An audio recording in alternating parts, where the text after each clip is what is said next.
by Punong Barangay Froilan Fernandez, Barangay Nagilayan. Ayan, tawagin niyo pa sila dito, no? Headed by Kapitan Rodrigo Carrera, Barangay Kalit.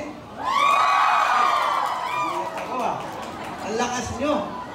Headed by Kapitan Tony Ferrer at Barangay, Salazar.